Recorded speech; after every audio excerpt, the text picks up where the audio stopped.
जय जय श्री राधे श्याम। श्री जयदेव की साधुता।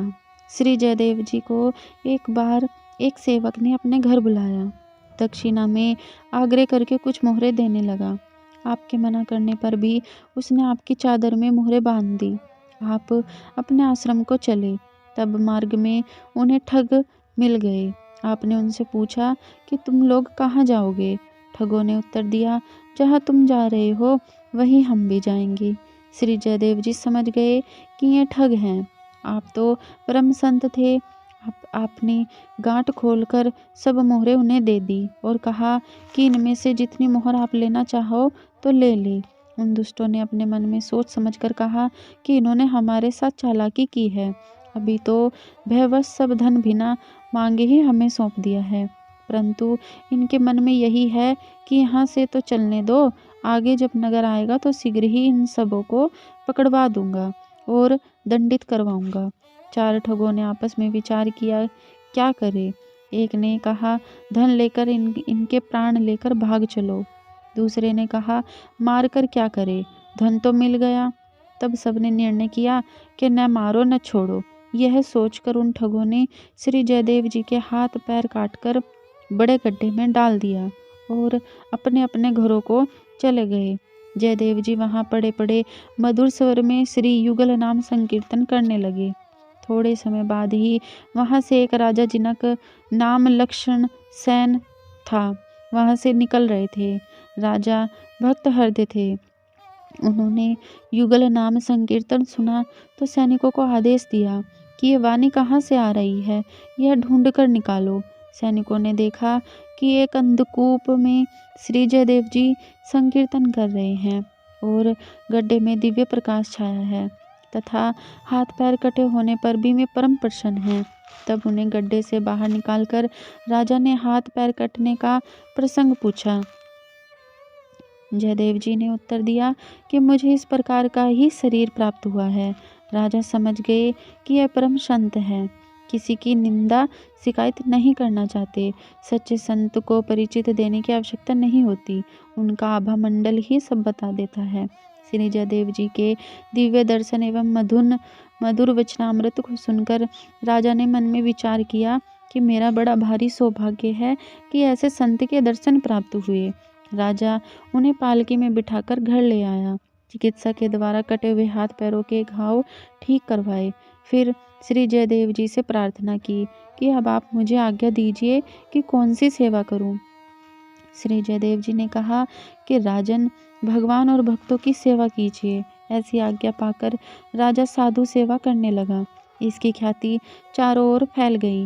राजा लक्षण सेन ने संत सेवा आरंभ की और सब संप्रदायों के संतों को केवल वेश देकर राजा सेवा करते थे। एक दिन वे ही चारों ठग सुंदर कंठी माला धारण कर राजा के यहाँ आए। उन्हें देखते ही श्री जयदेव जी पहचान गए। ठग डर गए कि अब दंड मिलेगा। श्री जयदेव जी ने ना ही उन्हें अन्य संतों के साथ रखने का विचार किया, न अपने साथ रखने का सोचा। उनका विशेष सत्कार करवाने का विचार किया, जिससे उनका सत्य सामने न आए और दंड से बच जाए। जयदेव जी के अत्यंत प्रसन्न होकर कहा, देखो आज तो मेरे बड़े गुरु भाई लोग पधारे हैं। उन सब का उन्होंने बड़ा स्वागत किया। श्री जयदेव जी ने शीघ्र राजा को बुलवाकर कहा कि इनकी प्रेम से यथोचित सेवा करके संत सेवा कर फल प्राप्त कर लो। आज्ञा पाकर राजा उन्हें भीतर महल में ले गया और अनेक सेवकों को उनकी सेवा में लगा दिया, परंतु उन चारों के मन में पाप से व्याकुल थे। उन्हें भय था कि यह हमें पहचान गया है, राजा से कहकर मरवा देगा। वे राजा से बार बार विदा मांगते थे, पर राजा उन्हें जाने नहीं देता था। तब श्री जयदेव जी के कहने पर राजा ने अनेक प्रकार के वस्त्र, रत्न, आभूषण आदि देकर उन्हें विदा किया। धन और कीमती सामान साथ में था, अतः राजा ने साथ में कई मनुष्यों को भी भेजा। राजा के सिपाही गठरियों को लेकर उन ठग सबको पहुंचाने के लिए उनके साथ चल दिए। कुछ दूर जाने पर राजपुरुषों ने उन संतों से पूछा कि भगवान, राजा के यहाँ नित्य संत महात्मा आते जाते रहते हैं, परंतु राज के गुरुदेव जी ने जितना सत्कार आपका किया और राजा से करवाया है, ऐसा किसी दूसरे साधु संतों का सेवा सत्कार आज तक नहीं हुआ। इसलिए हम प्रार्थना करते हैं कि आप बताइए कि स्वामी जी से आपका क्या संबंध है। उन्होंने यह बात अत्यंत गोपनीय है, हम तुम्हें बताते हैं, पर तुम किसी से मत कहना। पहले तुम्हारे स्वामी जी और हम सब एक राजा के यहाँ नौकरी करते थे। वहाँ इन्होंने बड़ा भारी अपराध किया। इन्होंने राजा का बहुत सा धन लूट लिया। राजा ने इन्हें मार डालने की सजा दी, परंतु हमने अपना प्रेमी जानकर इनको मारा नहीं, केवल हाथ पैर काटकर राजा को दिखा दिया और कह दिया कि हमने मार डाला। उसी उपकार के बदले में हमारा सत्कार विशेष रूप से कराया गया है। उन साधु वेशधारियों के इस प्रकार झूठ बोलते ही पृथ्वी फट गई और वे सब उसमें समा गए। इस दुर्घटना से राजपुरुष लोग आश्चर्यचकित हो गए। वे सब के सब दौड़कर स्वामी जी के पास आए और जैसा हाल था कह सुनाया। उनके सुनते ही श्री जयदेव जी दुखी होकर हाथ पैर मलने लगे। उसी क्षण उनके हाथ पैर पहले जैसे वापस आ गए। राजपुरुषों ने दोनों आश्चर्यजनक घटनाओं को राजा से कह सुनाया। हाथ पैर पहले जैसे पूरे हो जाने की घटना सुनकर राजा अति प्रसन्न हुआ। उसी समय वह दौड़कर श्री जयदेव जी के समीप आया और चरणों में सिर रखकर पूछने लगा, प्रभु, मैं अधिकारी तो नहीं हूँ, परंतु कृपा करके इन दोनों चरित्रों का रहस्य खोलकर कहिए। क्यों धरती फटी और उसमें सब साधु कैसे समाये? आपके ये हाथ पैर कैसे निकल आए? श्री जयदेव जी ने पहले बात को टालना चाहा। राजा ने स्वामी जी से जब अत्यंत हट किया, तब उन्होंने सब बात खोलकर कह दी। फिर बोले कि देखो राजन, यह संतों का वेश अत्यंत अमूल्य है। इसकी बड़ी भारी महिमा है। संतों के साथ कोई चाहे जैसी और चाहे जितनी बुराई करे, तो भी वे उस बुराई करने वाले का बुरा न सोचकर बदले में उसके साथ भलाई ही करते हैं। साधुता का त्याग न करने पर संत महापुरुष एवं भगवान श्री श्याम सुंदर मिल जाते हैं।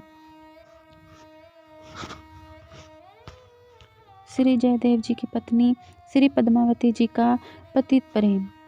अब तक राजा ये नहीं जानता था कि यह हमारे स्वामी जी जो महल में विराजते हैं, यही जयदेव हैं। राजा ने श्री जयदेव जी का नाम तो सुना था, पर उसने कभी दर्शन नहीं किया था। आज जब उसने जाने कि यह श्री जयदेव जी हैं, उनके नाम और गांव को जाना, तो प्रसन्न होकर कहने लगा कि आप कृपा कर यहाँ विराजिए। आपके यहाँ विराजने से मेरे पूरे देश में प्रेम भक्ति फैल गई है। राजा की अब इच्छा हुई कि श्री जयदेव जी की पत्नी को भी महल में ही निवास करवाना चाहिए। श्री जयदेव जी की आज्ञा से राजा किंदु बिल्व आश्रम से उनकी पत्नी श्री पद्मावती जी को लिवा लाए। श्री पद्मावती जी रानी के निकट निवास में रहने लगी। एक दिन जब रानी पद्मावती के निकट बैठी थी, उसी समय किसी ने आकर रानी को सूचित किया कि तुम्हारा भाई युद्ध में वीर गति को प्राप्त हुआ और तुम्हारी भाभी जो उनके साथ सती हो गई। यह सुनकर रानी को अत्यंत आश्चर्य हुआ कि हमारी भाभी कितनी श्रेष्ठ सती साध्वी थी। श्री पद्मावती जी को इससे कुछ भी आश्चर्य न हुआ। उन्होंने रानी को समझाया कि पति के स्वर्गवास के होने पर उनके मृत शरीर के साथ जल जाना उत्तम पातित व्रत सूचक है, परंतु सबसे श्रेष्ठ पातित व्रत की यह रीति है कि प्रियतम के प्राण छूट जाए तो अपने प्राण भी तुरंत उसी क्षण शरीर को छोड़कर साथ चले जाए। श्री पद्मावती जी ने रानी के भाभी की प्रशंसा नहीं की। इससे रानी ने व्यंग्य करते हुए कहा कि आपने जैसे पतिव्रता बताई, ऐसी तो केवल आप ही हो। समय पाकर सब बात रानी ने राजा से कहकर फिर यो कहा, आप स्वामी जी को थोड़ी देर के लिए बाग में ले जाओ, तब मैं इनके पातित व्रत की परीक्षा करूंगी। राजा ने रानी का विचार सुनकर कहा कि यह उचित नहीं है। जब रानी ने बड़ा हठ किया, तब राजा ने उसकी बात मानकर वैसा ही किया। राजा के साथ स्वामी जी के बाग में चले जाने पर रानी की सिखाई हुई एक दासी ने आकर पद्मावती जी से कहा कि स्वामी जी भगवान के धाम को चले गए हैं। यह सुनते ही रानी और समीप बैठी हुई स्त्रियां दुख प्रकट करने के ढोंग के चक्कर में धरती पर लेटने और रोने लगी। ध्यान लगाकर पद्मावती जी ने पति को जीवित जानकर थोड़ी देर बाद कहा, जी रानी जी, मेरे स्वामी जी तो बहुत अच्छी तरह से हैं, तुम अचानक ही इस प्रकार क्यों धोखे में आकर डर रही हो। रानी की माया का श्री पद्मावती जी पर कुछ भी प्रभाव नहीं हुआ। भेद खुल गया। इससे रानी को बड़ी लज्जा हुई। जब कुछ दिन बीत गए तो फिर दूसरी रानी ने उसी प्रकार की तैयारी करके माया जाल रचा। श्री पद्मावती जी अपने मन में समझ गई कि ये रानी परीक्षा लेना चाहती है तो परीक्षा ही देना चाहिए। इस बार जैसे ही किसी दासी ने आकर कहा, स्वामी जी तो प्रभु को प्राप्त हो गए, वैसे ही झटपति प्रेम से परिपूर्ण होकर श्री पद्मावती जी अपना शरीर छोड़ दिया। इनके मर्त शरीर को देखकर रानी का मुख कांतिहीन सफ़ेद हो गया। राजा आए और उन्होंने जब यह सब जाना तो कहने लगे कि इस स्त्री के चक्कर में आकर मेरी बुद्धि भी भ्रष्ट हो गई। अब इस पाप का यह भी प्रायश्चित है कि मैं भी जल मरूं। श्री जयदेव जी को यह समाचार मिला तो वे दौड़कर वहां पर आए और मरी हुई पद्मावती को तथा मरने के लिए तैयार राजा को देखा। राजा ने कहा कि इनको मृत्यु मैंने दी है। जयदेव ने कहा, तो अब तुम्हारे जलने से यह जीवित कैसे हो सकती है, अतः तुम मत जलो। राजा ने कहा, महाराज, अब तो मुझे जल ही जाना चाहिए, क्योंकि मैंने आपके सभी उपदेशों को धूल में मिला दिया। श्री जयदेव जी ने को अनेक प्रकार से समझाया, परंतु उसके मन को कुछ भी शांति नहीं मिली। तब आपने गीत गोविंद की अष्टपदी का गान आरंभ किया। संगीत विधि से आलाप करते ही पद्मावती जी जीवित हो गई। इतने पर भी राजा लज्जा के मारे मरा जा रहा था और आत्महत्या कर लेना चाहता था। वह बार बार मन में सोचता था कि ऐसे महापुरुष का संग पाकर भी मेरे मन में भक्ति का लेस मात्र भी नहीं आया। श्री जयदेव जी ने समझा बुझाकर राजा को शांत किया, परंतु इस घटना के बाद श्री जयदेव ने कहा कि अब हम महल में नहीं रह सकते, हम अपने गांव वापस जा रहे हैं, क्योंकि न तुम इस घटना को भूलोगे न हम, अतः रस में नीरस होगा और सेवा भजन ठीक से नहीं हो पाएगा। वैसे भी साधु को अधिक समय दूसरे स्थान पर नहीं निवास करना चाहिए। तुम भजन और संत सेवा में लगे रहना। जय जय श्री राधे। श्री जयदेव जी की गंगा के प्रति निष्ठा और गंगा जी का आश्रम के निकट प्राकट्य। श्री जयदेव जी का जहाँ आश्रम था वहाँ से गंगा जी की धारा 18 कोस दूर थी, परंतु आप नित्य गंगा स्नान करते थे। जब आपका शरीर अत्यंत वृद्ध हो गया तब भी आप अपने गंगा स्नान के नित्य नियम को कभी नहीं छोड़ते थे। इनके बड़े भारी प्रेम को देखकर इन्हें सुख देने के लिए रात को सपन में भी श्री गंगा जी ने कहा, अब तुम स्नानार्थ इतनी दूर मत आया करो, केवल ध्यान में ही स्नान कर लिया करो, धारा में जाकर स्नान करने का हठ मत करो। श्री जयदेव जी को धारा में न जाने पर अच्छा नहीं लगता, अतः इस आज्ञा को स्वीकार नहीं किया।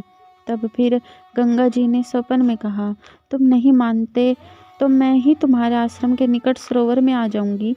तब आपने कहा, मैं कैसे विश्वास करूंगा कि आप आ गई हैं। गंगा जी ने कहा, जब आश्रम के समीप जलाशय में कमल खिले देखना, तब विश्वास करना कि गंगा जी आ गई हैं। ऐसा ही हुआ। खिले हुए कमलों को देखकर श्री जयदेव जी ने वहीं स्नान करना आरंभ कर दिया। अंतकाल में आपको श्री ब्रज भूमि में जाने का विचार हुआ। आपने अंतकाल में श्री वृंदावन धाम को प्राप्त किया और श्री राधा माधव के चरण कमलों की प्राप्ति की। बोलो श्री राधा वल्लभ लाल की जय, भक्त वत्सल भगवान की जय, सभी संत जनों की जय, हरि भक्तन की जय। जय जय श्री राधे श्याम।